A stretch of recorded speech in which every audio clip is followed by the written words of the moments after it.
Welcome to Cup Conversations, and thank you for taking the time to tune in to today's program. I'm Melissa Fenton, Executive Director of the Council of Urban Professionals, and our mission is to inspire, elevate, and empower the next generation of diverse business and civic leaders. This series presents virtual thought leadership webinars featuring individuals who will share strategies, concepts, and tools to educate our CUP community during this period of disruption and uncertainty. Thank you to all of our registrants who added their voices to this community conversation through thoughtful questions that you submitted prior to the event. We will leave 15 to 20 minutes for Q&A and taking questions throughout, so drop your questions in the chat and the Q&A section with your name, location, and organization if you'd like to be identified. Please follow us on social media and look for CUP Conversations on our website. Now, in our last conversation, we heard from Juan Cartagena with Latino Justice, Congressman Hakeem Jeffries, and White House correspondent April Ryan about reimagining the future of New York. And how do we as leaders continue to champion legal change and justice? We discussed how Black and Latino communities are disproportionately and negatively affected by our police and criminal system practices that discriminate against them. Congressman Jeffries reminded us that we should protest the right to petition our government for change, and we also need to vote. This is what leads to the corridors of power where change can actually happen at every level of government. And now for today's conversation called Visionary Leadership, Reimagining America. Joining us today is Byron Allen, founder, chairman, and CEO of Entertainment Studios and Allen Media Group. Byron is being honored as a CUP Visionary Leader this year. We will explore the path forward to reimagining America and focusing how economic inclusion will lead to an exponentially better quality of life for people of color and accelerate the economic revitalization of Black and Brown communities. We will also discuss the importance of educational reform as a lever to helping the U.S. remain competitive globally.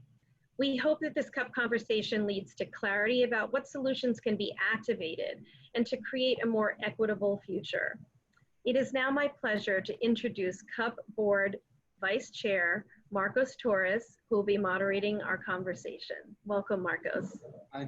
Hey, Marcos, marvelous Marcos. Yes, yes.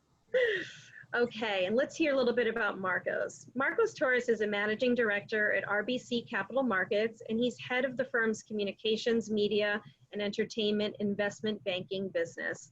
Marcos has also become a trusted advisor and top financier to many public and private company CEOs in the media and entertainment industry.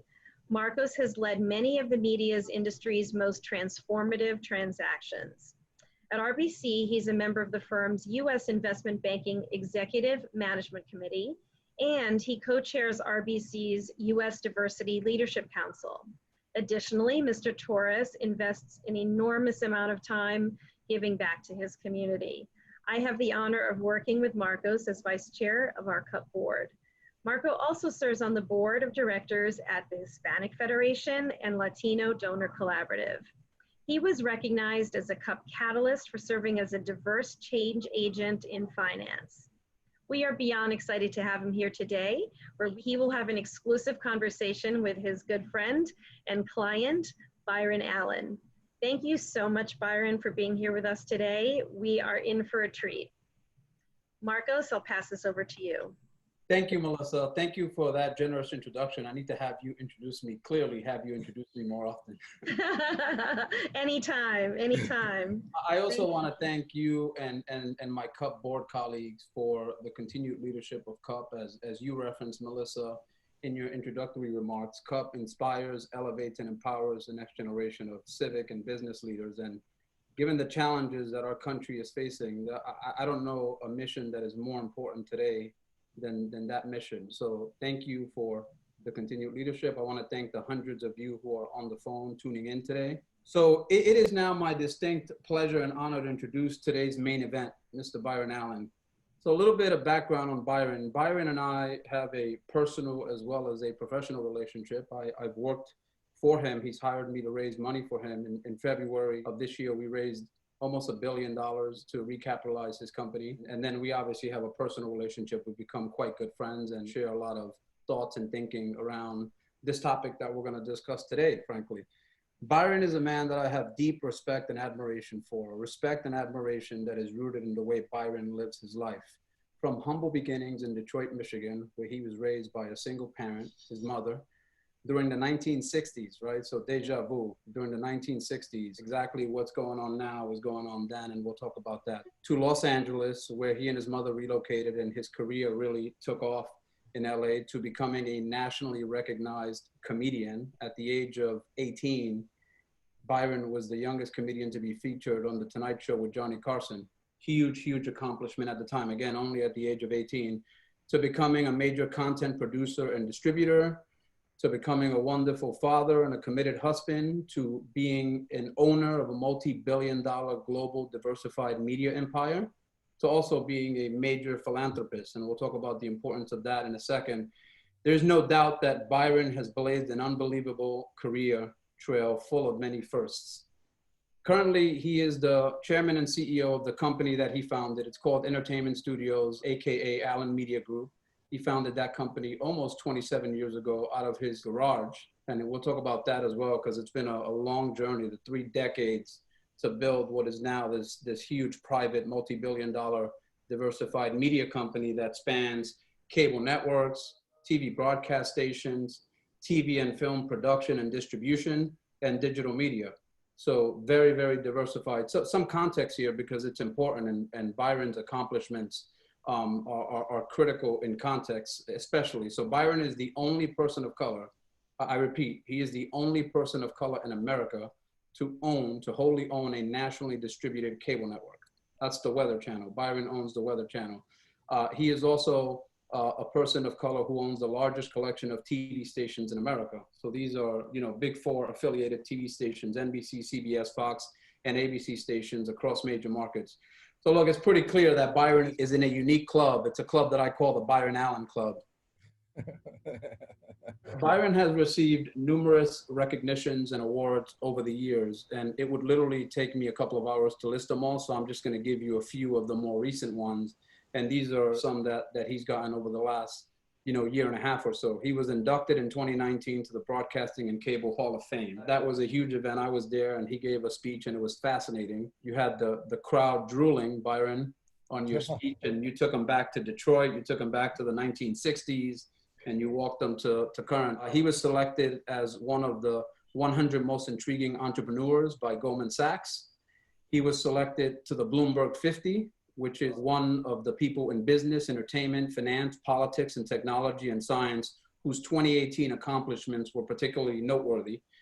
And then the last one that I'll mention is his receipt of the Whitney Young Award at the 46th Annual Los Angeles Urban League Dinner Awards last year. So again, Byron's built a business. He's been at this from very different facets. Now he's an owner of a multi-billion-dollar business, and he's focused on bigger and better things. Byron is married, has 3 kids. Like me, he has 3 kids. Family is a big motivation for Byron. He and I often talk about our kids, and we talk about the America that we want our kids to live in. We talk about the America that Martin Luther King encouraged us to embrace some 50 plus years ago. We talk about the America that is the land of the free and the home of the brave. We talk about the America where all men are created equal and endowed with certain unalienable rights, life, liberty, and the pursuit of happiness. We have conversations about how we can make change. He challenges me, I challenge him, and we put words into action. And so, look, I think that we are at a pivotal point in America, to say the least. And in many respects, Byron, I think this takes you back to the 1960s, right? To Detroit, Michigan. And so maybe we could start out there and just talk about, when you were 7 years old and Dr. King was assassinated, your impressions and how you felt about that. And then we'll move on from there. Well, first of all, let me just say thank you for having me. And that's the best introduction I've ever had in my life. I just want to say I appreciate you and I love you from the bottom of my heart, Marcus. You are a phenomenal human being. And I tell everybody you're the best banker ever.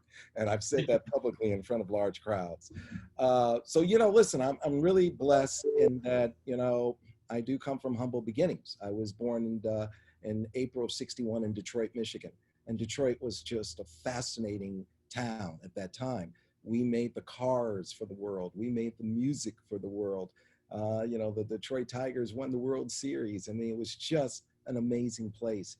And I just was so proud of my community and couldn't wait to grow up and go to Ford Motor Company with my dad, who worked there for over 30 years, and my granddaddy, who worked at Great Lakes Steel for over 30 years, and all the amazing men in my neighborhood who put on a uniform and went to the factories. And I don't think my father or my grandfather ever called in a day sick. And he tried to figure out how to put 36 hours into a 24-hour day. And it was just a lot of love in the community, and everybody knew each other. And, I'll never forget, I was in the streets playing what I called urban baseball, using a hubcap as a home plate, and the neighbors' cars as first, second, and third base. And all of a sudden, I heard my mother and my grandmother screaming. They killed him. They killed him. They killed my Martin. They killed my Martin Luther King Jr. And I've never heard them scream or holler like that with such pain. And shortly thereafter, the city just went up in flames. And I asked my mother and grandmother what was going on. And she said they killed him, and, they hate us, and they would rather kill us than treat us fairly. And that was the moment, April of '68. I was about to turn 7 years old. I was 18 days from my 7th birthday. And that was the moment I lost my innocence. And I literally felt like a child of war, that there were folks out there that hated us. And since they brought us here over 400 years ago for slavery, you see the world differently. You start to approach the world differently. I don't really feel like I ever had that childhood. I felt like, I went from little boy to young man. Those riots are something that you never forget. I immediately saw the National Guard take over my neighborhood, and tanks and dogs and, soldiers with rifles and bayonets. And, when you're a little kid and you look down the barrel of a tank, you never forget that. And when you see, the military take over your neighborhood, law enforcement at that level take over your neighborhood, you never forget that. So it always stuck with me. And, look, my mother, she got pregnant with me as a teenager. She got pregnant with me when she was 16 years old and had me after, 17 days after her 17th birthday. And we ended up coming to Los Angeles for a 2-week vacation just to see some family, some friends. We ended up staying. And those were some lean years, those first couple of years. You're sleeping on people's sofas and you're sleeping on people's floors. You're doing that whole thing. But I was really fortunate. My mother is very smart and very beautiful, hard worker. And she ended up getting into UCLA. And that changed our life. Getting into UCLA. Education is the key. Education is everything. And her getting into UCLA opened up another paradigm. She ended up getting her master's degree in cinema TV production while at UCLA. And because she was at UCLA, she was able to get a job as an intern at NBC. She went there and asked them if they had an intern program, and they said no. And she asked a question that changed our life. Will you start one with me? That one question. And thank God the answer was yes. And they saw what a hard worker she is and how smart she is. And they let her become a tour guide. And I used to go with her to NBC. And that's why exposure and mentorship and internships are so important, because just what you see can change your life. And I would go out there with her when she was a tour guide. We obviously couldn't afford childcare. And I would wait for her to get off work. And I just hung out in the corner and in the wings. And I watched Johnny Carson tape The Tonight Show. And I watched Flip Wilson do the Flip Wilson Show, and Red Fox do Sanford and Son, and Freddie Prinze do Chico and the Man. I watched Bob Hope and George Burns and Dean Martin tape their specials. And I thought, what a wonderful way to go through life, making people laugh and making television. And I love this whole platform of TV, and I loved everything about it, from the crew pulling the cables to the cameraman, the director, to the producers, to the writers, the rehearsals. I loved everything about it. I just watched every aspect of it. And I would go watch them tape the news, and I would go watch them do soap operas, and it became my playground. And I was fortunate. I was fortunate to figure out early on in life what I wanted to do with my life. And I knew at about 12 or 13 years old. And when I was 14 years old, I started performing at the Comedy Store in summer of '75. And I was there Monday nights, tryout nights. I got there at 9 in the morning so I could sign up to go on stage at 8:30 at night. And I literally would sit on the curb and just watch the cars go by and write jokes and wait for the club to open up almost, 10, 11 hours later, and I go on and do my 5 minutes and take a bus home. I was really fortunate. A guy caught me on stage one night, and he came up, he goes, who wrote those jokes? And I said, I did. He goes, wow. He goes, how old are you? I said, I'm 14. He goes, I know a guy might be interested in those jokes. And I said, okay. He goes, can I get your phone number? He goes, sure. So I give him my phone number. I go, what's your name? He goes, Wayne Klein. I go, oh, nice to meet you, Wayne. So I give him my phone number. I get a call like a week later. And this guy says, can I speak to Byron? And I go, this is Byron. He goes, this is Jimmy J.J. Walker from Good Times. And I said, hey, Jimmy, how you doing? His show was hotter than hot. And he goes, yeah, my man Wayne Klein says you're funny. And if my man Wayne Klein says you're funny, then you're funny. I said, tell Wayne I said hello. He goes, all right. He goes, Wayne, he says hello. And he goes, all my writers are here with me now. He says, so listen up. I wanted to see if you wanted to come write with me and my guys. And I said, oh, okay, well, let me ask my mom. And so Jimmy goes, oh, he has to ask his mom. So thank God my mother let me go, and she took me over there. And I walk into Jimmy's apartment, and they're sitting there is David Letterman, who had just come out from Indianapolis in a red pickup truck because he wasn't sure he was gonna make it. So he wanted to be able to get in his pickup truck and drive home. And Jay Leno, who was sleeping in his car. And Marty Natler, who went on to write and produce Laverne and Shirley, and all kinds of young comedy writers who went on to produce some of the biggest sitcoms that we've ever seen. And I started writing jokes, and these guys helped teach me how to write jokes and the art of comedy and the art of using words and to create that visual picture, to create that laughter. And I just kept writing and performing, and I ended up doing The Tonight Show with Johnny, and that changed our lives because that opened up a major corridor for us, because doing The Tonight Show got me a show called Real People. And now I did The Tonight Show when I was 18, a couple of weeks before I graduated from high school. Ended up being the youngest comic to do it with Johnny. And that really took me all over America. You know, it wasn't just the big cities. It wasn't just LA and New York. I was in tiny little towns with 200 to 300 people. And I was the very first Black person they had ever met. They had never seen Black people in their life. They didn't even have stop signs. They had, or stoplights. They only had one stop sign, maybe. And I was able to really see America, and it was really interesting for me. And I was able to understand a lot more than I had seen in my world in LA, because I was at Fairfax High and was going on to USC. And it was very integrated, far more than what I saw in that segregated America. So I say all that to say, education is so important. It changes the game. You don't get the first Black president of the United States without Harvard in his bio. You don't get my mother working at NBC without UCLA in her bio. You don't get my bio without me seeing what's possible, because I had never seen that before. And quite often exposure to a better life can lead to a better life. So I share all that to just say that's important. And what you're doing here is extremely important, because it definitely goes a long way. And I do mean a long way, because I saw what it did for my mom and I. And when my mother first came here, she went to the Urban League, and the Urban League helped her get a job at the Salvation Army. And at the Salvation Army, until she got into UCLA, I used to go with her to the Salvation Army to pass out food, goods, services, to find shelter for people who were homeless or having issues.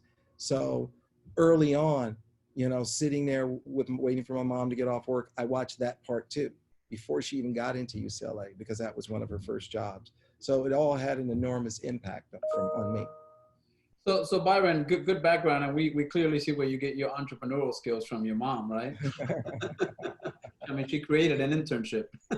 Exactly, she created a pathway to success for us. Yeah. How do you so comedian, right? Detroit, LA, comedian, and now you run this multi-billion-dollar private empire. Did you envision when you were a kid or when you were a comedian that you were going to eventually become an owner instead of being in the content? You were going to own the content? Listen, great question. I was always fascinated by the great industrialist. I was always fascinated by Henry Ford and Andrew Carnegie and Rockefeller. I've always, I was more fascinated by business than sports. And it became something I was very passionate about. So, you know, I watched my grandfather on my father's side build a skating rink, brick by brick. And I watched him own the skating rink. And it was my very first job was working at his skating rink. I was a floor guard. I could roller skate before I could walk. My job was to stand in the middle of the roller rink and blow the whistle if anybody fell. So one of my cousins or my uncle would take the needle off of the record player and kids wouldn't stack up to the ceiling. And I watched them work the door and collect the money and pay the bills. So I saw that on my father's side, and I saw that blue collar worker and that work ethic, real hard work ethic on my mother's side. So I always appreciated business and loved business. And I was always fascinated by business, even when my mom was giving tours at NBC. You know, I remember somebody saying, Bob Hope will always be on the air until the day he dies because he's taken the time to get to know all the television station owners and all the advertisers. And those TV station owners love Bob Hope. And those advertisers love Bob Hope. And he plays golf with them. So he will always be on the air. And I immediately learned right then it wasn't show business, it was business show. And if you learn the business, you can have and produce and do all the shows you want. It's business show, not show business. And I learned that early on, being a little kid, standing in the corner, watching and listening to these incredible business entrepreneurs. But, you know, what happened was, you know, early on, I took a real liking to the business side, and I went to my first television convention in January of '81, NATPE, the National Association of Television Programming Executives. This coming January will be my 40th consecutive year, because I went to New York. It was at the New York Hilton, where my offices are across the street now in New York. It was at the New York Hilton on 6th Avenue. And I walked in and I said, well, who's the best in the business? And they said, Al Massini. And I said, where is he? And they said, he's on the 45th floor. So I waited a half an hour because the elevators were backed up, and I went up to the 45th floor, wherever he was, and to see him. And I walked into a suite, and I was 19 at the time, and his back was to me. And he was pitching all these guys, and he was telling them about how he was going to use this technology called satellite, and that he was going to use this satellite technology. He was going to tape a show at 12:30 in the afternoon, and he was going to put it on the satellite at 2 o'clock in the afternoon. And everybody in the country was going to run the same show at 7 o'clock that night. And he had a pilot with the biggest movie star in the world on his pilot, Burt Reynolds. And he was on the set of Smokey and the Bandit. This is January of '81. And he said, Al, this sounds great, these TV station guys. They go, well, you know, and Al told him, he says, I'm going to invest an unprecedented amount. I'm going to, and this is 1981, I'm going to invest over $30 million to launch this day and date new entertainment news show. And they said, okay, what's the name of it, Al? He said, Entertainment Tonight. It's the name of the show. And it's going to be one of the greatest shows ever. And here we are 40 years later, still on the air, right? And I watched Al go on to launch, you know, Star Search, Lifestyles of Rich and Famous, you know, the first miniseries, syndicated miniseries, A Woman Called Golda, about Golda Meir, another miniseries about Hoffa. And I walked up and introduced myself. And I said, Mr. Massini, I understand you're the best in the business. My name is Byron Allen, and I'm here to just hang out with you and learn. And I got lucky. He became like a second father to me. And he treated me with such kindness and respect. And he said, I love your passion about this business. I can see it in your eyes. He recognized that, and that was rare. It was the first time somebody really recognized my true passion about media. And he was gracious, and he took time, and he shared with me, and he told me the numbers, and he taught me how to look at things mathematically, and watch television, figure out what's not there, and then create it and put it there. And when I just kept going and back to the convention and kept saying, as I traveled as a comedian and as I traveled opening for people, because I opened for everybody as a comedian. I went on tour with Lionel Richie and Kenny Rogers and Dolly Parton and Sammy Davis Jr. and you name it, I opened for them. Al Jarreau, there wasn't anybody I didn't open for. I had the greatest personal appearance agent ever, Ben Bernstein. I still love Ben. He had me, Whitney Houston, her second time on stage. I went on tour with everybody. And as I went on tour, opening for all of these amazing acts, I made it a point to go visit the television stations or have them come see me at the show. And I got to know them. And over the decades, I just would come and go to their homes, and they'd come hang out with me, and I take them backstage, and I cultivated those relationships.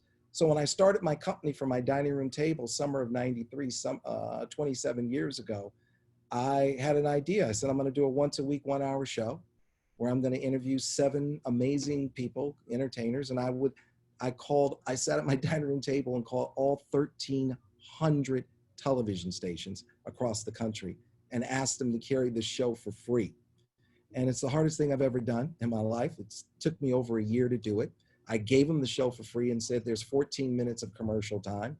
I'll keep 7 minutes. You keep 7 minutes television station. You sell your 7 minutes to local advertisers. I'll sell my 7 minutes to national advertisers, Coca-Cola, McDonald's, Johnson & Johnson, Pepsi. But you were aggregating all of that across all the states. Right, I had a station in every market. Tribune had said to me, Byron, if you clear 75% of the country, we will give you an advance of $400,000 to go into production. And we will sell your ad time, your 7 minutes per week, your 14 30-second spots. So I said, great. And I sat at my table, my dining room table, and I kept smiling and dialing and dialing and smiling.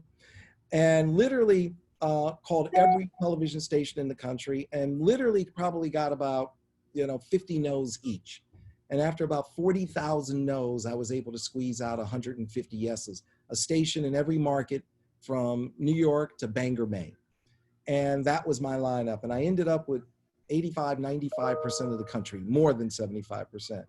Well, Tribune, when I went to go get the 400 grand and have them sell my ad time, Tribune said, we changed our mind. We don't want to do the deal. I was like, whoa, I'm not going to sit here for 1 year of my life, call back all these television stations and tell them that I'm not going to deliver what I told them I would deliver because you, Tribune, did not come through for me. So, and also 2 weeks earlier, something had happened that was a game changer for me. I'll never forget. One day when I write a book, I'll put it in there. My mother would keep my clearance list, right? So I would go and sell, and whenever I got a TV station to carry the television show, my mother would put it on the clearance list. And I knew which markets to go after because I didn't have a clearance. But also I was like, one day I'm like, hey mom, I cleared the CBS affiliate in Harrisburg, Pennsylvania. I got that Saturday night at 11:30. And she's shuffling paperwork and she's looking around. I'm like, oh God. I'm like, mom, you've got to be more organized. These deals are really hard to come by. Don't lose the paperwork. And she says, it's not here. We don't have that deal. I go, mom, I did that deal Saturday night, 11:30. I go, fine, no problem. So I call the guy back and I'm like, hey, Fred, it appears that my executive assistant has misplaced your paperwork. And so he says, and I said, we were trying to look for that paperwork for Saturday night at 11:30 on the CBS affiliate opposite Saturday Night Live. And he said, nah, he says, your executive assistant did not misplace the paperwork. He says, I'm not going to do the deal. I know I told you I would do the deal and it was your time period, but I'm taking it back. I go, really? And now this is a big deal because general managers of TV stations, they are like the pillar of the community. They don't go back on their word. That's a big deal. And I said, is that right? I go, what's up? He goes, I had some sales guys in here from Paramount Studios. And there was 3 of them. And they told me that you were calling me from your dining room table and that you were in your underwear and that this show was never going to show up. And if you did put the show on the air, it would be on the air 3 weeks and then it would go away. So he goes, I gave your time period that I promised you, I gave it to the boys from Paramount. And I said, is that right? He goes, yeah. I said, so let me ask you something. I said, how many guys did they send in? He goes, 3 of them. 3 of them. I said, they have on nice suits? He goes, yeah. I said, they have those shirts where they have their initials on the cuffs like that? Because those guys, yeah. I go, yeah, those guys really make a lot of money in their sharp dressers. I said, so you gave them the time period? He said, yeah. I said, all right. I said, listen up. I said, I'm going to go forward with the show. And tell the boys at Paramount they will never be able to say to you, what they said to you, they'll never be able to say to another TV station again, that my show won't be there. You can't depend on me. So as a matter of fact, I'm going to put that show on. And because of that, I want you to tell the boys at Paramount, I will never cancel it. And it will stay on until the end of time. Let them know that. And I get it. They stole this one, but they're not stealing anymore. Right? And that was it. Hung up the phone. And then 2 weeks later, Tribune said, I'm not sending you the money. And I thought about that conversation I'd had about Paramount and what I told that guy in Harrisburg. And I said, I'm going forward. And I didn't even have the money to do it. So I went forward with production. And Marcos, this was the craziest thing I've ever done. You know, it's like Martin Luther King said, you know, faith is taking that step when you don't see, we're taking that step when you don't see the next step, you know, you don't see the stairs. It was that kind of a deal. So I went forward, and my home went in and out of foreclosure probably 14 times over a 5-year period or so. Because instead of paying my mortgage, I would pay the cameraman, I would pay the sound man, I would pay the editor, I would pay to satellite the TV show to the TV stations. And there was a wonderful lady at the bank, and she was so sweet. And she said, honey, your file keeps coming on my desk. Why does your file keep coming on my desk? And I said, well, ma'am, I'm trying to fund a production, and I don't have the money to really fund the production, so I'm not paying you so I can pay my cameraman. And she says, oh, she goes, I really appreciate your honesty. She says, so listen up. She goes, just don't let it go past day 89. Because if it goes past day 89, goes to day 90, then it goes to the lady next door, Mrs. Agnes. And Agnes isn't as nice as me. She's gonna put you out on the streets. She said, just get me paid by day 89. I said, oh, wow, this is great information. Thank you. I will always pay you on the 89th day. So I would mark my calendar, and I would pay everything but my mortgage. And every 89 days, I would pay my mortgage. But I kept the show up on the bird. And there were days I didn't eat. There were days they turned off my phone. I was calling people from a pay phone. I'll never forget once, the phone rang, and she said, hi, I'm from AT&T. This is probably one of the most embarrassing moments I've had in my sales career. And she calls me up, she goes, I'm from AT&T. And I said, I am so happy you called. I said, if we move right now, I can sell you 4 30-second commercials in my next episode featuring Tom Cruise, Tom Hanks, and Denzel Washington. As a matter of fact, I will get you the first 30-second spot going into the commercial break, and you can name the price that you want to pay me for one of those 4 30-second spots. And AT&T, this is a great opportunity for you. And that lady said, I have no idea what you're talking about, but if you don't send me $800, I'm turning off your phone. And I was like, oh, that AT&T. You're not the AT&T that buys commercials. Never mind. Let me figure out how I'm gonna pay this $800, right? So like, listen, there were, like I said, days I didn't eat. And finally, I turned the corner. I sat with all the heads of the movie studios. And I said to these movie studios, I said, listen, I said, you guys are spending like $200 to $600 million a year each promoting movies. You know, why don't you spend, a little bit of money with me, buy some commercials from me so I can be there to promote you. I have a 1-hour show where I'm having 7 movie stars per week talking about your movies. I'm showing your clips, your trailers. Basically, ladies and gentlemen, I am a 1-hour commercial for you. Will you please spend some of those ad dollars with me? Help me help you, right? And I solidified the movie industry. I signed up pretty much all the studios, and they became regular advertisers. And with that, I was able to pay my mortgage regularly. I was able to eat regularly. I was able to keep my phone on. So when I spoke to AT&T about buying ad times, it was really the lady who bought advertising time. It wasn't about turning my phone off. And I was gonna have to pay double to get it back on, which I didn't understand. Because I'm like, lady, if I don't have the $800, why do you think I have $1,600? So that was a whole nother conversation. And I said, you know what? I had an epiphany. It's not about me, it's about them. Let me bring that value add. What is that value add? And so I went on the road, and I sat down with every chairman, CEO, chief marketing officer, board of directors, anybody that would talk to me at any corporation. And I went market by market and industry by industry. And then I solidified the automotive industry, and then the fast food industry, and the soft drink industry, and the pharmaceutical industry, and the packaged good industry. I just went industry by industry. And the next thing you know, I said, you know what? I have a relationship with pretty much every television station in the country and most major advertisers and their ad agencies. So I kept smiling and dialing and dialing and smiling and smiling and dialing. And I never stopped selling shows. It was like, I don't smoke. I never stopped. I never started smoking, drinking, or doing drugs. As a comic in those clubs, I never wanted to start anything other people were trying to quit. all I did was works. Boom, boom. There were days, even though I had food in the refrigerator, I didn't even stop to eat. I kept smiling and dialing. Next thing you know, I had on over 30 something television shows. And I just went and just kept creating shows and kept taking time periods on television stations. And I had to be creative each time.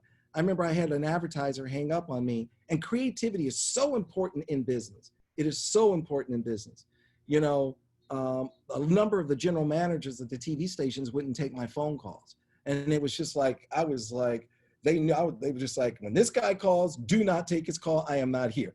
And, you know, after about 40 calls in, I had like that rule, like 40 calls in, I knew I was on the don't take his call list.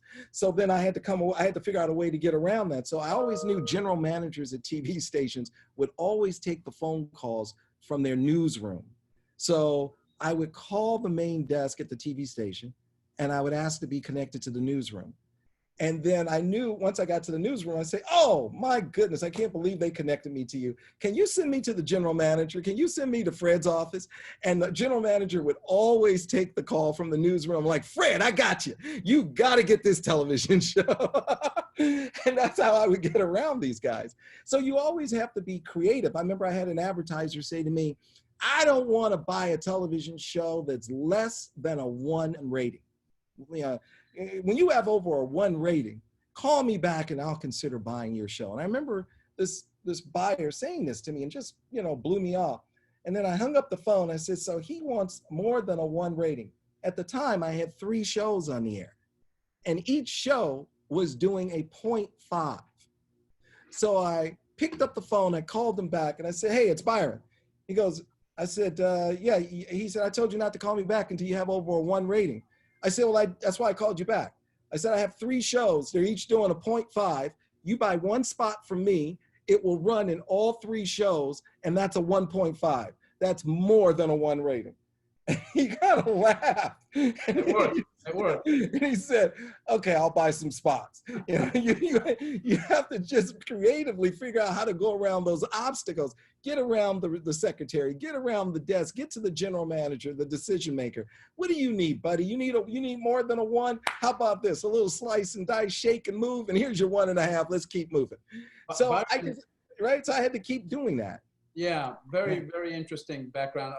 Look, one of the things as we segment over to another topic around, you know, you wrote a very interesting op-ed, I guess it was less than a week ago, right, Byron? Yes. June 20th? Yeah.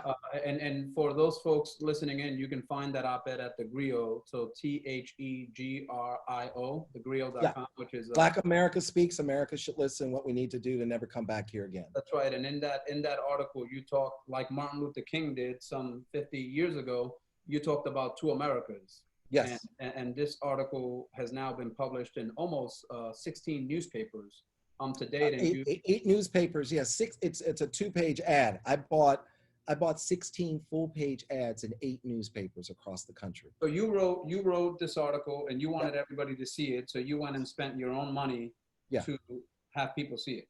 Yeah, I spent close to $1 million to buy close to $1 million to buy 16 full pages in 8 newspapers, because the one thing I've always felt was that, you know, look, Martin Luther King said it. He said, listen, with the civil rights movement, I had a lot of liberal whites lean in and help us achieve civil rights.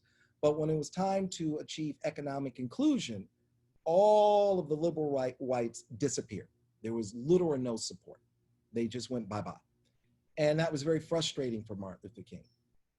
And he gave a speech, Stanford University, a year before they killed him. The Other America, and it's a great speech, and every American should watch it. It's on YouTube. It's on YouTube, and it's flawless. And he says there's 2 Americas. One America has unbelievable opportunity and access to education and mentorship and capital, and the other America doesn't, and 2 Americas will not survive. And what he warned us about over 50 years ago has completely unfolded here today. And the one thing I knew about white-owned media and white-controlled media is that they would never allow me to publish what I wrote. And we did ask a number of them, will you publish this? And they declined.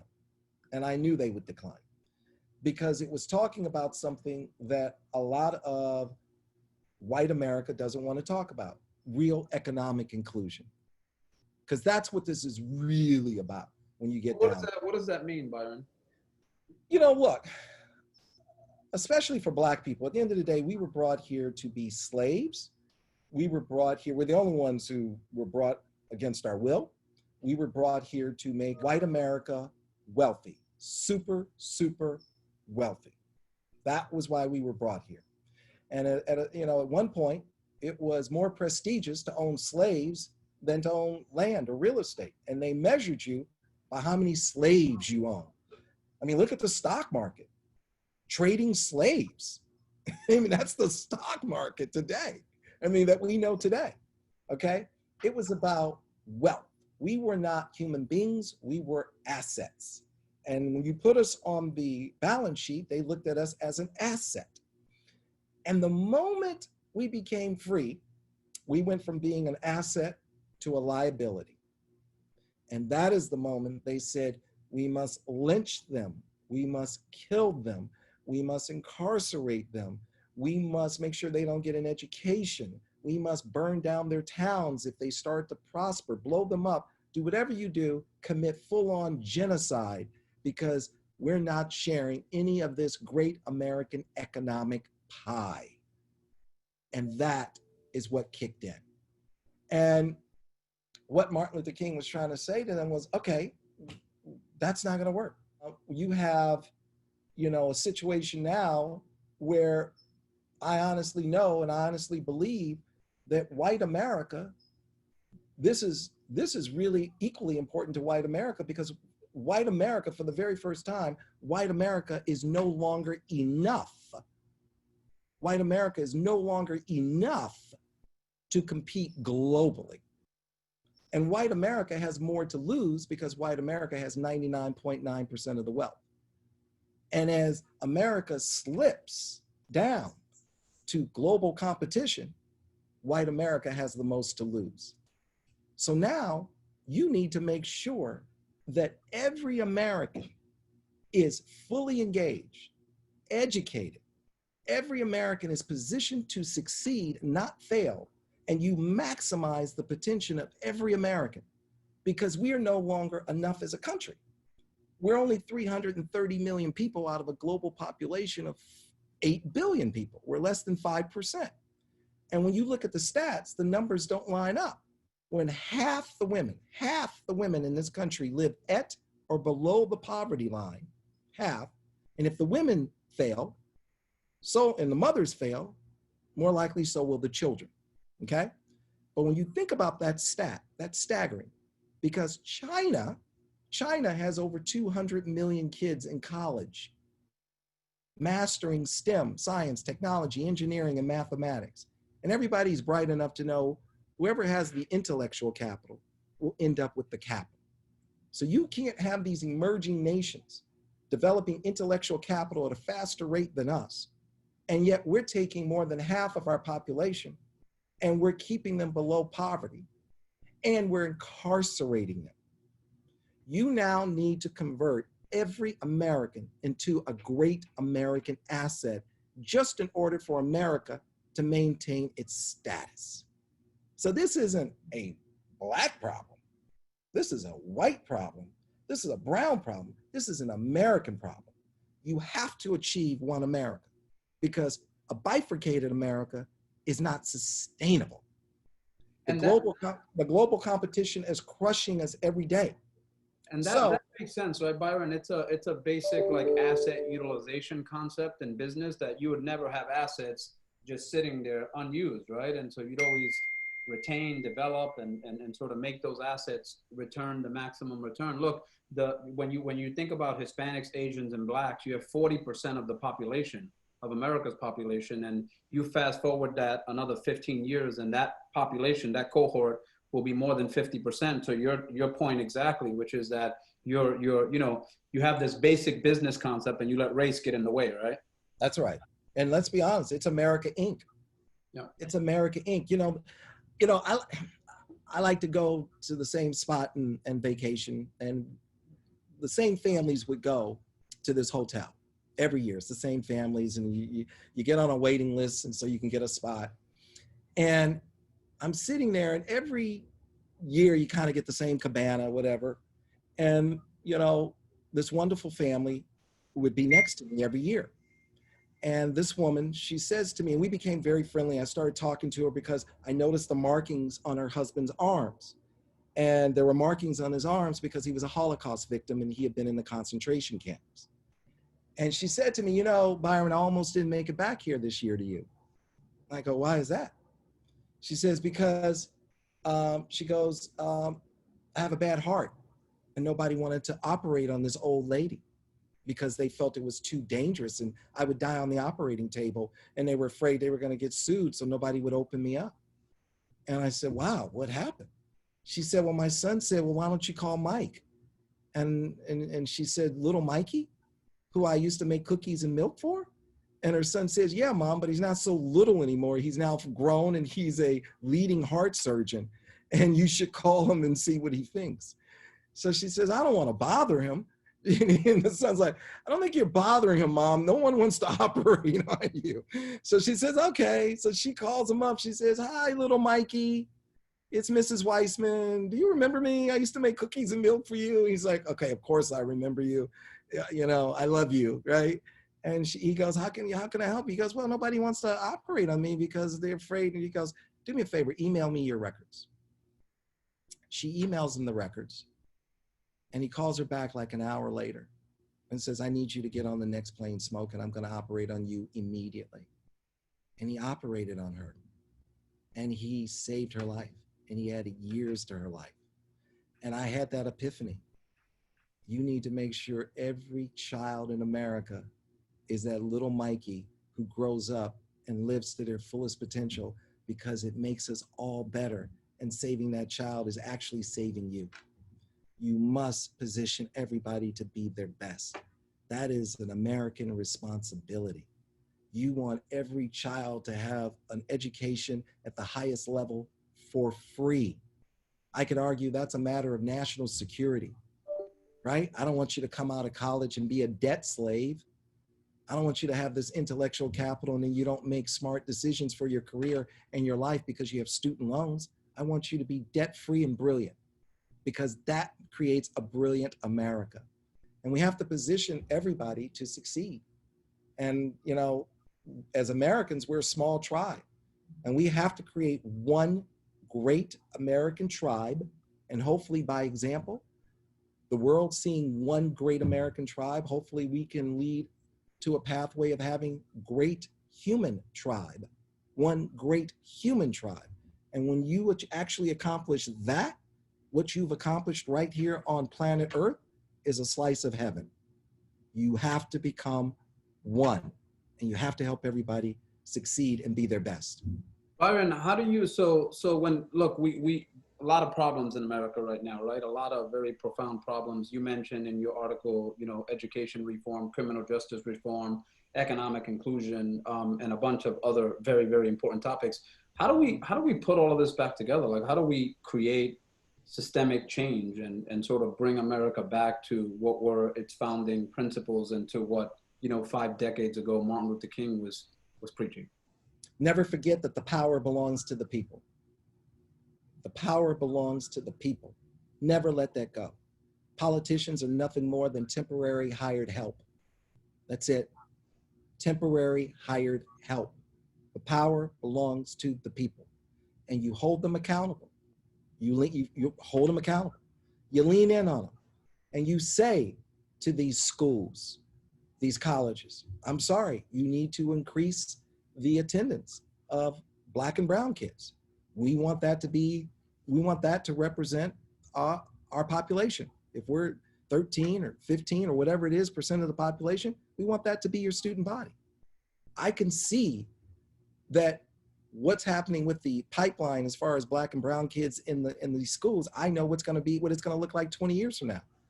When you and I went on the road and we successfully raised $1.02 billion is what we raised, $1.02 billion. And we closed in February, and we did over, I don't know, a couple of hundred pitches. Yeah. And we spoke to over $25 trillion under management, okay? Whenever I went into the lobby, it was always Black and brown kids in the lobby in uniforms and security guards. They were the security guards. And the moment we got up the elevator and we went up to the offices to talk about the money, it was always white kids who went to Ivy League schools in their 20s and 30s.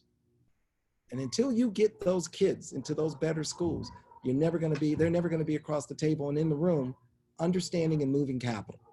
Just like for my mother, got to get them into those better schools.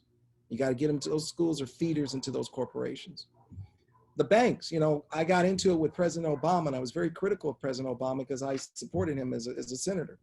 And I was upset with him, and I said, my money is no different than anybody else's. It has strings attached. It has an agenda. And I said, there's a couple of things I want you to do specifically for Black people.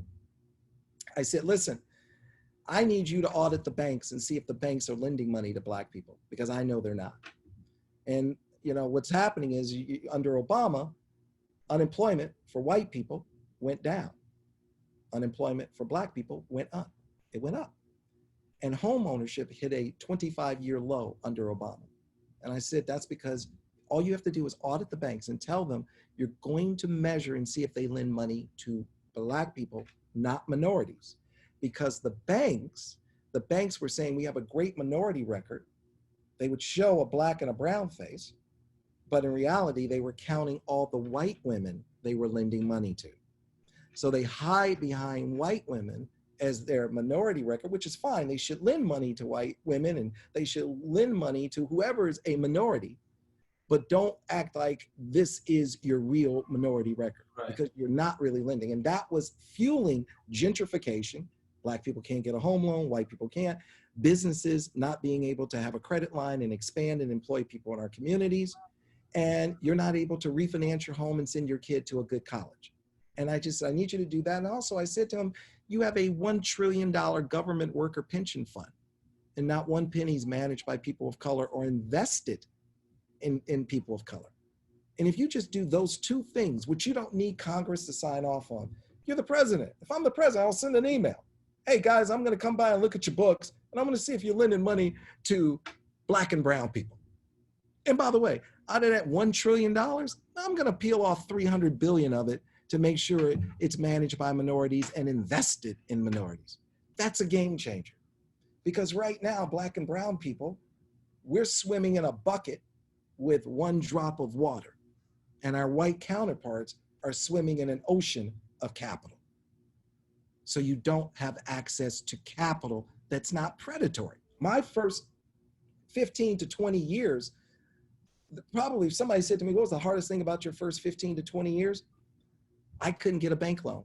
I didn't know Marvelous Marcos. My first 15 to 20 years, I had to use factors. And the factors were charging me as much as 27% on the greatest receivables ever. My receivables were McDonald's, Pepsi, Johnson & Johnson, General Motors. Now, I probably billed over 500 million bucks, over $500 million. Not one penny went bad. Got paid every penny. But I paid this crazy interest rate.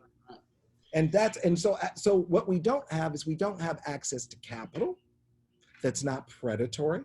And we need to get access to capital. When you look at just my situation, which is very unique, most of the African Americans in this country have wealth because of their enormous talent. They were a phenomenal talk show host, or a tennis player, or a golfer, or a football player, or a basketball player, or a comedian, or an actor. You can't take that away from them. But that's rare. Those are exceptional talents.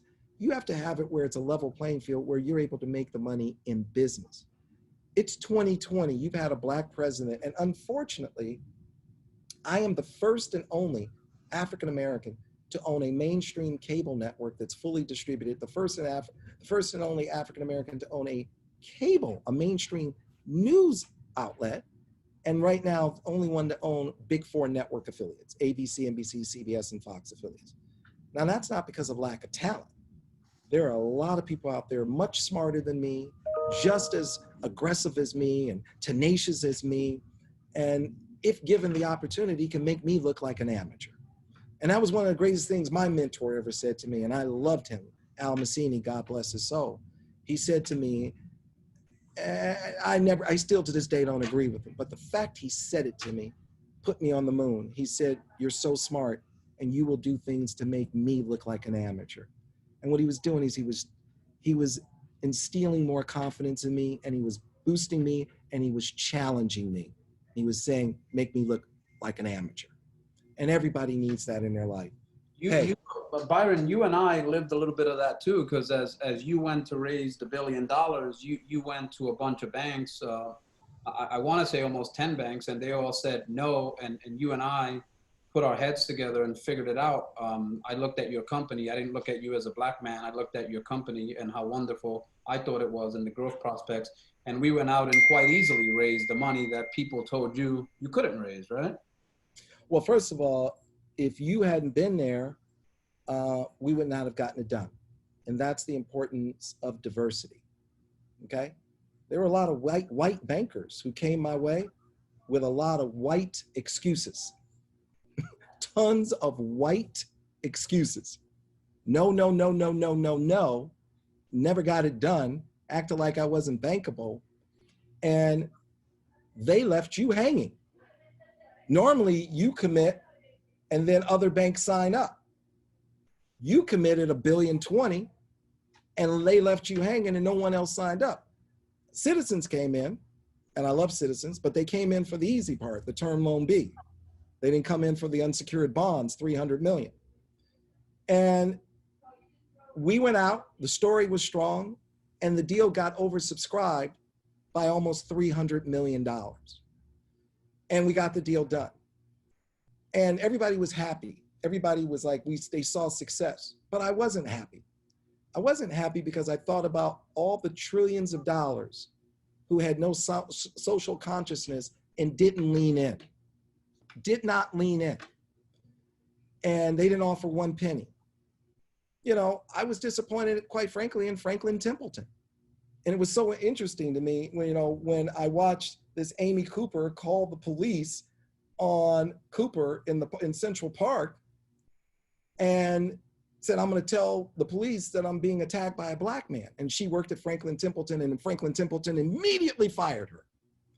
And I told my friends, Franklin Templeton, they don't care about black people. They didn't fire her because Franklin Templeton they don't want black people taking a closer look at them. I said, I just went there in February to ask them to be a part of my loan. They manage over $600 billion, and they didn't find one penny for my loan out of $600 billion. Now, there are people in my loan, 25, 50, 150, 100 plus million, who have portfolios of $1 billion, $2 billion, $3 billion. And then I took a closer look at Franklin Templeton, and they don't even have one black person on their board. So I say to the head of Franklin Templeton, call me, sit with me. Let me tell you my experience as a black man dealing with your company, sitting across from you, managing $600 billion, and you didn't have enough social consciousness to figure out how to be in my loan when people who don't manage $600 billion, maybe manage $5 billion, didn't get there. Now, the only way we're going to get change is when people like me and you and everybody else call people out the way I just called them out. And I'm going to call everybody out. Everybody. There's a banker in this town. I'm gonna give him 2 more days. There's a banker in this town who wouldn't call me back and still hasn't called me back. And when I remember calling him after he read Harvey Weinstein in the New York Times, it was on the cover of the New York Times, Harvey Weinstein had attacked a woman in his office. While that was happening, he went and raised $500 million for Harvey and wasn't returning my phone call. Okay? That's that disparity. Yeah. And the only way it changes, you just got to say, I'm going to put light on this, because that's the only way it gets fixed. You put light on it, and you have to hold people accountable. And as you hold them accountable and you say, look, you're going to have to diversify your board. Okay? I sued a corporation. When I sued Charter, I said to Charter, look, you have 11 white guys on your board. 11 white guys. Who is your crack dealer that you get together every 90 days? You look around the room and there's 9 white dudes. You don't even have a woman on your board, somebody that represents 60% of the population on the planet. So how are you going, like what's wrong with you? Like 11 white dudes get together and this is right? This feels right to you? And that's why you got to jam them up. You got to hold them accountable. I'm not a litigious guy. I've filed maybe 4 lawsuits, but they've been big. They've been epic. One for 10 billion, another for 20 billion, another for 10 billion. I pretty much won them all. I won them all. But I had to do it because I needed to bring them to an inevitable conclusion. Because what I find for Black and brown people, and they perfected this with women back 500 years ago, they put those 4 Ds on us. They dismiss us. Hey, I don't think things are right here. I don't think you're treating me right. Then when you speak up, they discredit you. Look at that angry Marcos. And then you get a little angrier because they dismissed you and they discredited you. After they dismiss you and discredit you, they demonize you. And then they move on to that 4th and inevitable D, they destroy you. Yeah, and you covered this in your article quite eloquently. So Byron. And they can't do that with lawsuits. They can't do that because when you file a lawsuit, you can't just dismiss you and they can't discredit. I'm just happy. I'm happy. I'm smiling. I'm not angry Black man. That's what you want to paint me. I'm over here making cookies. You want some cookies? It's good. Let's have some cookies. I like chocolate chip cookies. Let's do this. And they can't demonize you. And then it comes to an inevitable conclusion. And my lawsuits are easy to get rid of. You know how you get rid of it? Byron Allen's wrong. Let me show you the Black man that I'm doing business with. That black unicorn doesn't exist. That's why my lawsuits lived for 5 years and went all the way to the Supreme Court. And it's like, come on, Charter. Really, Charter? Really? Somebody said to me, he said, well, why'd you get upset with Al Sharpton? Well, I said, listen, I said, this is easy. I said, you're a white man. Who is the white man that speaks for all white people? And if that white man doesn't exist, why do you think there's a Black man that speaks for all Black people? That there's somebody that's the head native that speaks for the other restless natives. The very idea of Al Sharpton speaking for me and other Black people is a racist idea. And it's a racist concept because I can't say to you, well, you got a memorandum of understanding with Black people per Al Sharpton? Well, I got a memorandum of understanding with white people per this white dude I met at the car wash. So you owe me like $800 million. So you check out his memorandum of understanding. We both got MOUs. Let's trade them, right? Come on. And then I had a dude say to me, a white dude said to me, why is Black ownership so important? What's wrong with Black targeting? We got all these Black faces out here. I said, I'm glad you asked me that. I said, you have a daughter, right? My daughter, she had just been born, more or less. I said, let me ask you something about your white daughter. Is it okay if I control your white daughter's image? I control how she's produced, how she's depicted, and how she is seen by the world? Can I have control over her self-esteem? Are you comfortable with that? Are you cool with that? He said, no, I'm not. I said, then why do you think I want you to have that kind of control over my Black daughter? And now that my kids are here in this world, I am not asking for a seat at the table. I'm taking it. This is not an ask. This is a take. And I know what it means to take, and that's exactly what I'm doing. And I know you will respect me a lot more because all these other people out here are playing nice and they're asking and they're dying broke as hell. Not me. I'm taking it. That's what's happening. And I'm just telling you straight up, that's what's happening. And I've enjoyed myself ever since I've made that decision.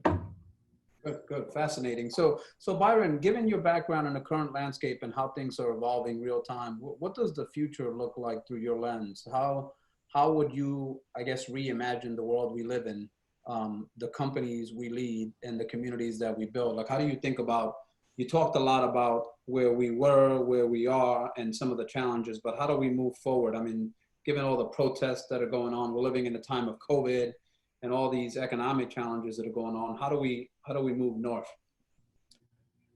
Once again, another great question. And I'm all about moving north. Thank you, Harriet Tubman. You know, I'm reading a book that I'm really having a good time with. It's called Dark Money.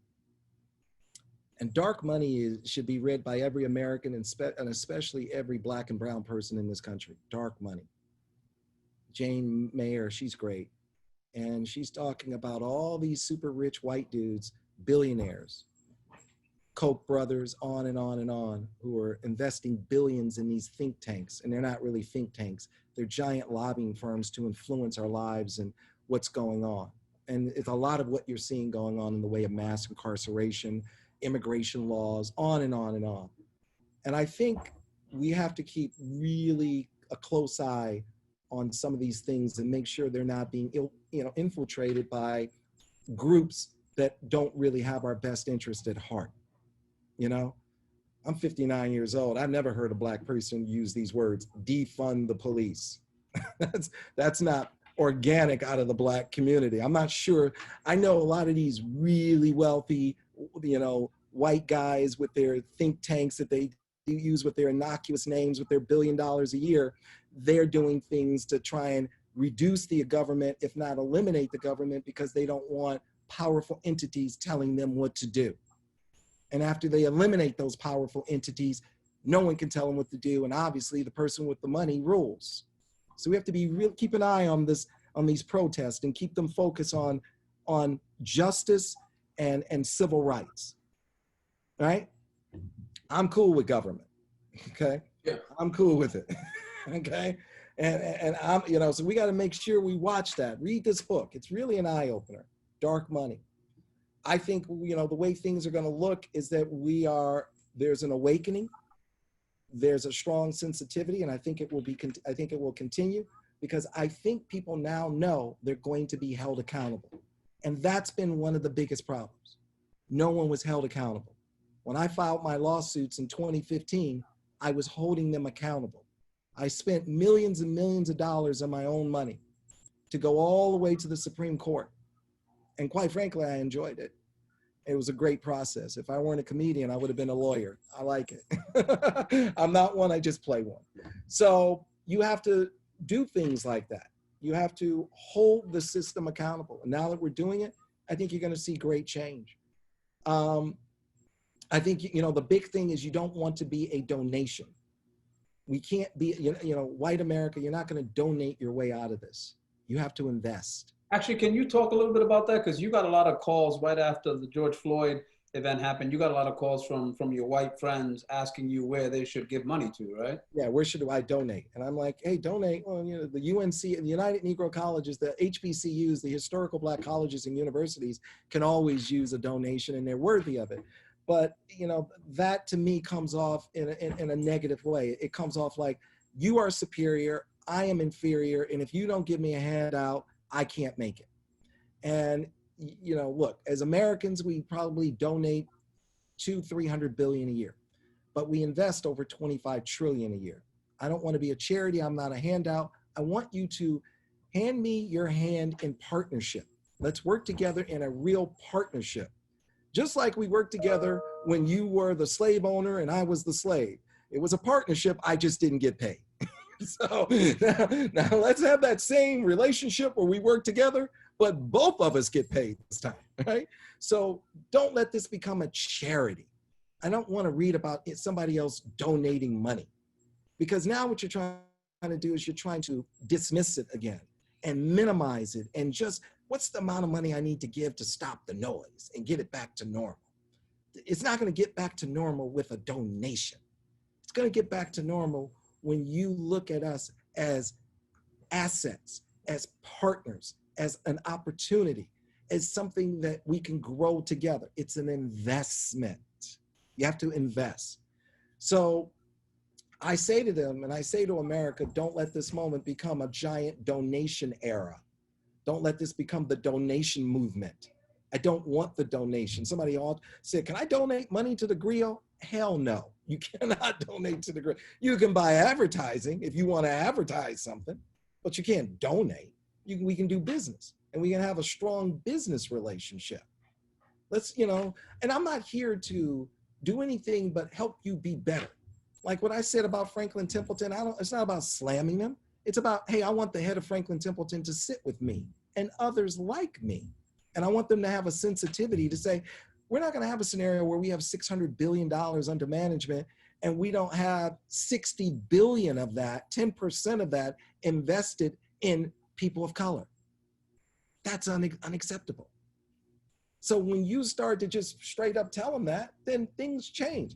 And I have enjoyed myself with these lawsuits because it's been effectuating change.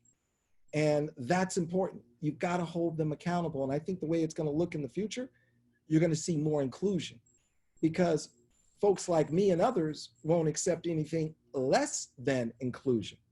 And the way I look at myself is I'm an entrepreneurial athlete. And very few people are going to put more points on the board than me. And I will play at a level that is superior than most. And as an entrepreneurial athlete, if you want to win the championship and you want to make money, you're going to come to me. Look, when I raised my money to buy the Weather Channel, I raised $310 million in one day. And I met a guy, just happened to be a good guy, and he just gave me the money in one day. He had a big fund of over $100 billion. And it was expensive to move that quickly. And he gave me 5 years to pay him back. I gave him back the money 5 months later. And I paid him close to, I don't know, almost 30 million in make whole and call protection. And I did that on purpose. I did that because I wanted to show the rest of Wall Street, when you do business with me, you make a lot of money. You make a lot of money. And I paid that 30 million, even though I didn't have to. Everybody was looking at me going, you about to pay him 30 million bucks that you don't need to pay. I go, I'm not worried about that. You watch this. I have 5 years to pay this back. I'm gonna pay it back in 5 months. I'm gonna send a very loud message to all of Wall Street. I'm the guy you come to if you wanna make money. And that got the attention of Wall Street. That not only did I get it done, I paid it back in 5 months. And that guy sent me an email, 4:30 in the morning. He said, I have to tell you something. He goes, we're publicly traded. You were a shining star in our quarterly report. Thank you. And if you ever need anything, call me first. That's why I paid that money. And that's what you do. You have to show them nobody can put more points on the board than me. If you want to score 60, 80 points, put me in the game. Yeah. And I'll score the points. But Byron, just to transition as we're running out of time here to some Q&A from the audience. So I'm going to just read off a couple of questions that we got in from the audience, and maybe you can give me, a minute reaction to each question. So one question here is from Jamila. She's the Associate General Counsel at Baker McKinsey. And the question is, what practical and tactical advice do you have for aspiring entrepreneurs who are unable to secure outside investors? When we had moments of feeling frustrated or discouraged, when you've had moments of feeling frustrated or discouraged, how did you persevere in the face of lack of access to capital? It's something we touched on a little bit earlier. But yeah. Look, it's a big problem. But what's going to happen now, especially in this pandemic world, there's more capital than good deals. Now you have a lot of money managers who have way too much capital and can't place it in safe places. And now what's going to happen is they're going to seek out really good entrepreneurs and smart entrepreneurs because they're worried to death about preserving their money, especially in this post-pandemic or pandemic world. Capital is not going to be a big issue going forward. There's a huge opportunity because of the internet, this digital explosion. You have a great opportunity to make a lot of money, especially if it's digital. And because that's global, and quite often, sometimes people don't even know who they're doing business with. I think what you're going to be able to do is you're going to be able to find folks who are interested in investing in a solid idea. I raised $310 million in one day because the math was so strong. I bought the Weather Channel at a very low price. Today, it's worth well in excess of $1.2 billion. Easily, I made up over $1 billion off that deal. That's why I was able to raise the money so quickly, because I was able to get the deal at such a great low rate. And I could easily probably sell it at a 10 to 12x. So good deals will attract capital because capital does not have enough good places to go. And if you stay focused, and especially being an attorney, attorneys are obviously very smart and know the details, and that's really important to know the details the way you do. You're going to do extremely well. I'm sure one day I'll be coming to you for money. And it's also, just to add to that a little bit, because you and I experienced this a little bit, Byron, like people tell you no, you try to find people that you know, there aren't a lot of us, but people that look like you, because they might relate more to the story. And when you came to me and we were going on what was communicated to us to be this monumental task of raising the $1 billion, I didn't look at you as a Black man. I looked at you as an entrepreneur who had this amazing company that was going to grow. And I wanted to build a relationship with you because I knew that in 5-10 years, your company would be massive. And so I think finding people, it's a little bit more digging, but finding people across the capital pool that you're looking for that can basically get away from seeing you as necessarily a person of color, right? Like I get that that's helpful too, but they got to see, to your point, they got to see the math and they got to see the business prospects. So I'd encourage you to just seek out people, and CUP is obviously a great network for that. CUP has a great network for capital connection. So here's another question from the chair of our board, Janita Mizell. How do you feel about the democratization of media as it relates to more business opportunities for people of color? And are you satisfied about the various images for and of people of color in media outlets in general? It's a loaded question, but a good one. No, I mean, listen, you know, I talk about, you know, you have to have a seat at the table. You have to control your image. You know, like I said in my op-ed, you know, thug. I got into it with Obama about that because he called the protesters in Baltimore thugs. And that, you know, and I just said, that's when I really went off on him. And I was angry, and I said to him, and I said to the press, Obama is a waste of time. You know, he's nothing more than a white president in blackface. And the media went crazy when I said that. And I said, don't you dare call them thugs, you know, until you position them to succeed, until you make sure they get a proper education, they get a job, they get mentorship, they get access to capital that's not predatory. And after you do all of that, let's see if they're out there protesting the wrongful death of Freddie Gray. Okay? So, and I said to the media, you know, even now you're talking about looting and stores being burned down and merchandise, and we're talking about murder. And we're saying, look, guys, your stores will be rebuilt, your shelves will be restocked, but you can't bring back the lives you have stolen. So I saw a report the other day. They said 12 people were killed.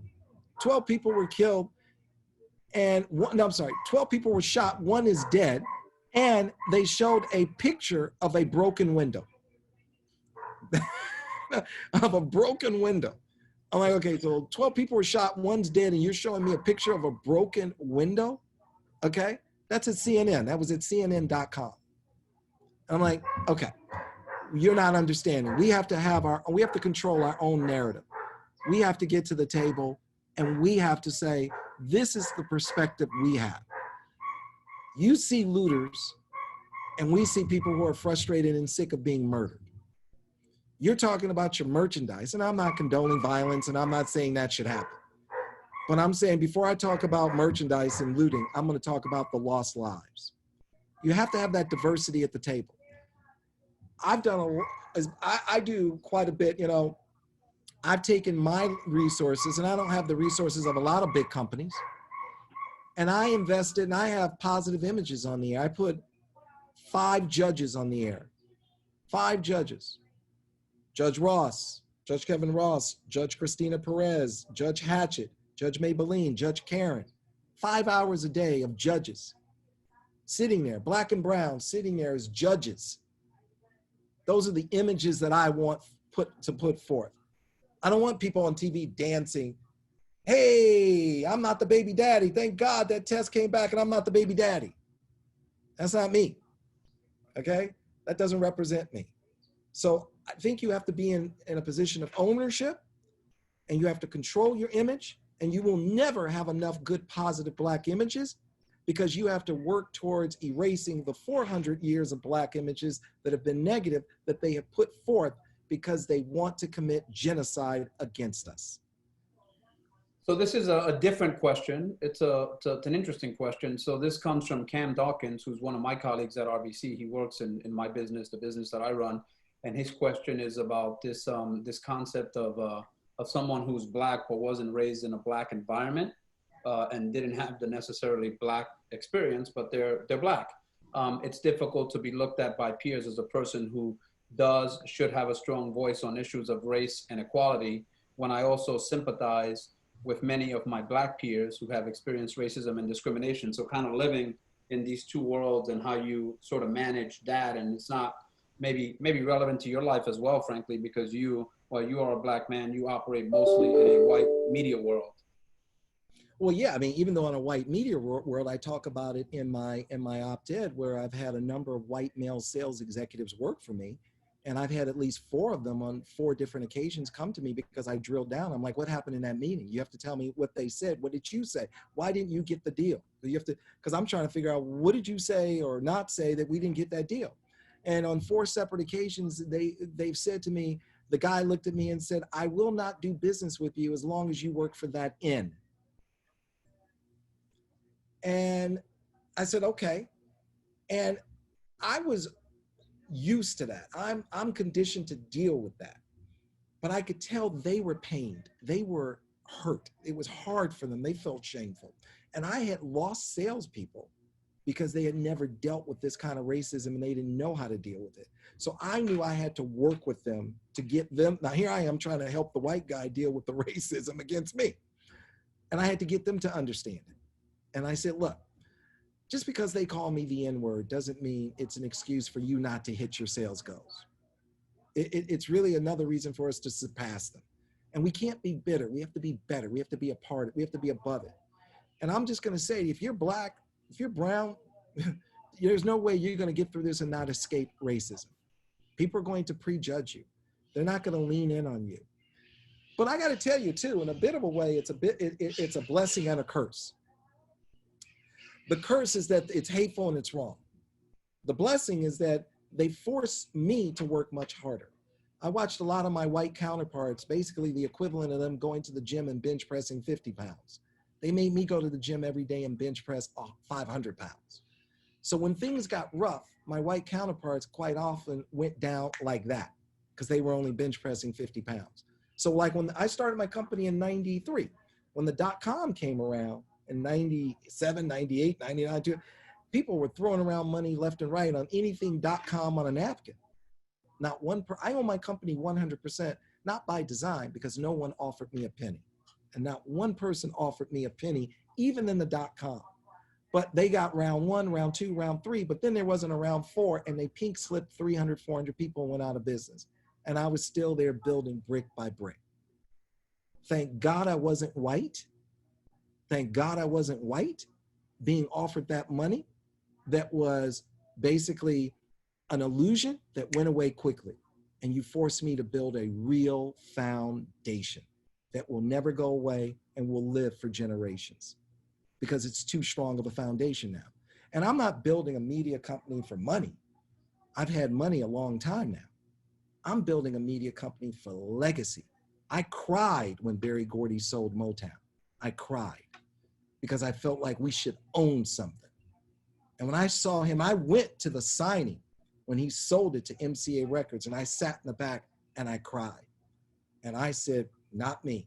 I will build the biggest media company in the world, and I will leave it to my kids and my grandkids because we have to own something. Well said, my friend, well said. So we're gonna stay on for a couple of more questions. I know we're running tight on time. So question comes from David Cummings, who's the president of DEK Strategies.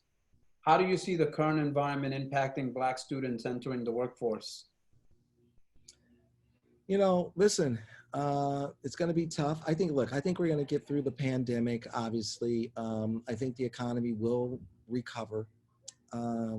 If they're young and smart, which they are, they're going to be okay. And it may be a slower start. But it also may be an opportunity to force them to do things sooner than later, to be more entrepreneurial. And I think this is a great opportunity for them to get their degrees and go be more entrepreneurial. Come up with something. Start something in the garage. Start something at your dining room table like I did. And it's never too late. I'm 59. I'm almost the age that Rupert Murdoch was when he came here to America, and when Ray Kroc was 55 when he started McDonald's. And I consider myself an infant, a baby in the game. I haven't even started. And if they're 22, 23 coming out of college, take your chances. So what if you fail? And it's not really failure. It's just you know, having a setback and learning something. Try it. Go out, build something. You're in a great position. Probably not married, don't have kids, coming out of college. Do your thing. You'll figure something out, especially with the internet. You have global distribution with the internet. The internet will provide the greatest transfer of wealth ever. You have to go back 500 years to the printing press. And whoever owned the printing press had the power because they had the microphone. They could print. And whatever they printed, that was the word. But now you've got the internet. Now you have another shift in voice and power. So they're in a good place to be young and smart in the early days of the internet. 100 years ago, it was the Industrial Revolution. Today, it's the digital revolution. And the digital revolution will create wealth that will make the industrialists look like poor people. One last question here. We'll go to the live audience. So this is a complex question, but it's an interesting one, Byron. It comes from Brenda Morgan Lake, and the question is, could Mr. Byron speak to the criticism that the Supreme Court case have set back the Civil Rights Bill for Black people and now makes it much harder to prove racial discrimination? It's a great question.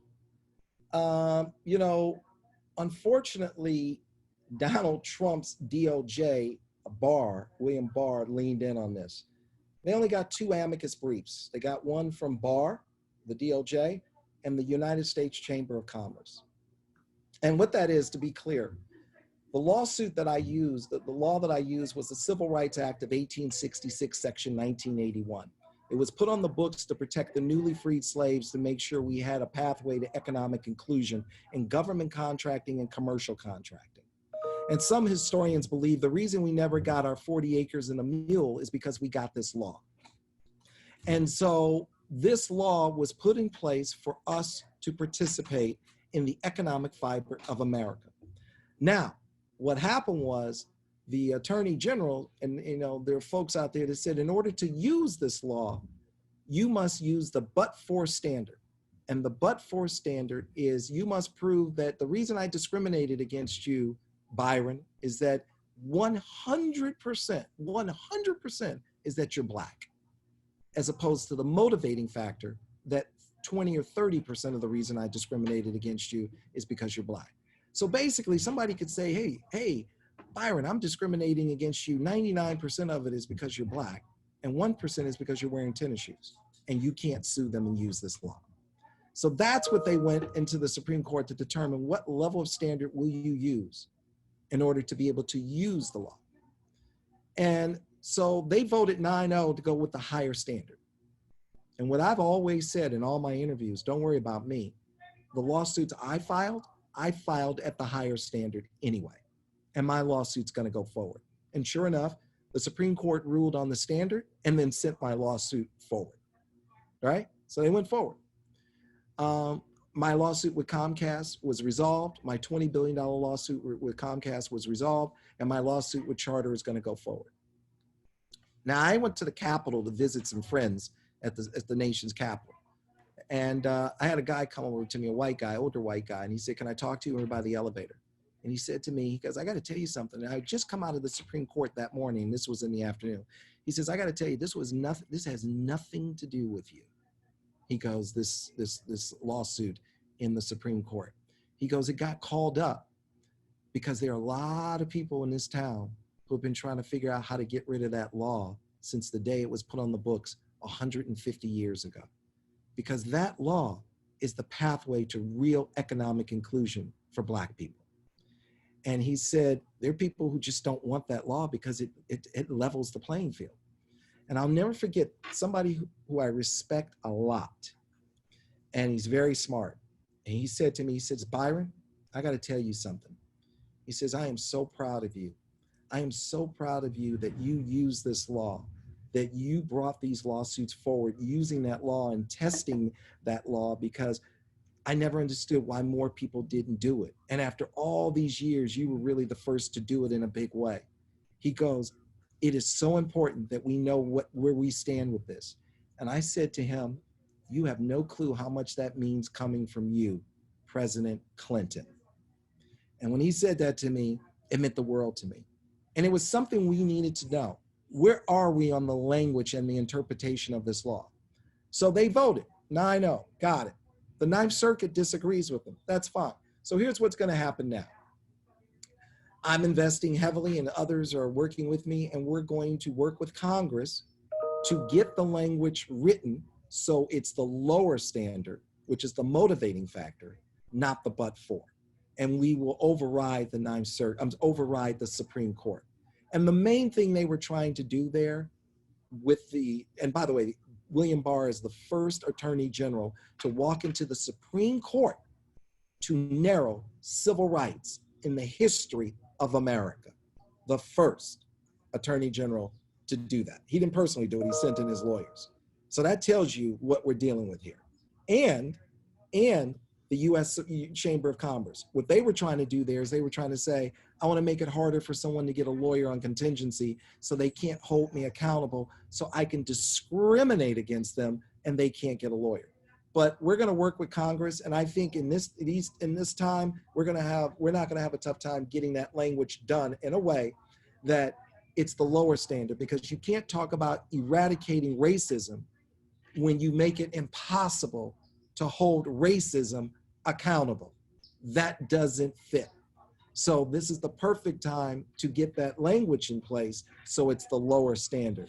That will get fixed. But I am happy that I personally invested millions of my dollars to test the law, to use the law, because nobody pretty much knew about it. No one had pretty much used it. And we needed to find out where exactly are we on it. And now we know, and we'll get it fixed. One last live question, and that, by the way, that's you're doing incredible work there, Byron. So keep it up, because it's not for you, for I, it's for generations to come, and a legal standard that will essentially dictate the result of a lot of court cases going forward. And to your point, whether you would even bring a suit or not, right? Based on what the language says. You gotta, because it forces, I've had conversations with my lawyers about suing the United States government over incarcerating, Hispanic babies at the border. You and I have talked about that, and I'm like, but they said I don't have standing. I'm like, well, I'll find somebody who has standing. But this, you got to file these lawsuits. Like, these are wrong. And if you hold them accountable, then you stop incarcerating people over crossing a man-made line. It's a lie. It's a farce. You don't do this. This is, if you hold them accountable, and we have to make sure, and by the way, this is more of that, like I said, they kill you in the courtroom long before they kill you in the streets. So now we got to fight those battles in the schoolroom, make sure our kids are properly educated, fight those battles in the boardroom, make sure we have real economic inclusion, stop accepting the excuses, and we have to fight in the courtroom to make sure we're not being. You have the Attorney General of the United States of America, Eric Holder, tell you, the former Attorney General, Black men are getting 20% longer sentences than white men doing the same crime. Okay? That's unacceptable. That's completely unacceptable. Same crime. Same crime. So you now have to go and start suing people, and you now have to start bankrupting people. I have a staff of lawyers, and I like having my staff of lawyers so we can deal with those things. I'm not litigious, but I want to send a strong message. And after you take out half a dozen people, they understand that you're not going to take it. Okay, great. Well, Byron, this, as always, and you and I talk often about these issues, this has been incredibly educational for me and for the group on the phone. Really, really, really appreciate you doing this, man. I know you're incredibly busy, and we've taken up 2 hours of your day on pretty important topics. I'm just glad I have my IT person to hook me up. I'm glad she wasn't taking a nap and watching YouTube Kids. Well, thank you, man. I love you. I will turn it over to Melissa, the Executive Director of CUP, for closing remarks. Thank you. Wow, Byron, I think we could do 2 more hours. Yeah, I would love to. I'd love to do is we can get together as much as you want. There's a lot to be done. There's a lot to talk about. We have to, like I said, read this book, Dark Money. You'll see how money is being spent to keep you down. And if that's the kind of force working against us, then we have to come together and we have to combat it. And we have to Maybe we could do a Byron book club. Yeah, that's it. 1 book every decade. then I got my kid books. You should see my kid books, man. Well, I know everyone's going to want to. This was a master class, honestly, Byron, from the bottom of my heart. Thank you. And thank you, Marcos, for bringing one of your best buddies and your greatest success stories. We could go on forever. I just wanted to say that we will have our other honorees, your co-honorees, Byron, in the next 3 conversations. It'll be riveting. I hope you'll join us for that. And we're grateful for your leadership and your authenticity. And, you know, really the solution-oriented focus as we continue to strive for systemic change. That's what CUP is about. And we truly want to be a part of that story where we create a bridge for a united America. And I love that you ended your article talking about peace, because I know that is the spirit in which you lead. So our mission is truly aligned with that. And we care about diverse professionals and women achieving their fullest potential. You commented on that. And we also want our nation and our society and our community to be the greatest it can be. And I know that's what you want as well. So to both of you, Marcos, you've just shown such true dedication in supporting our program and our mission. And Byron, we're absolutely going to have you in future programming, and we'll come up with a joint action plan. And we really appreciate your vision for reimagining America. We're totally on board. You got it. Thank you so much. Thank you so much. Thank you. Thank you, everyone, for joining us. We had such a fantastic crowd.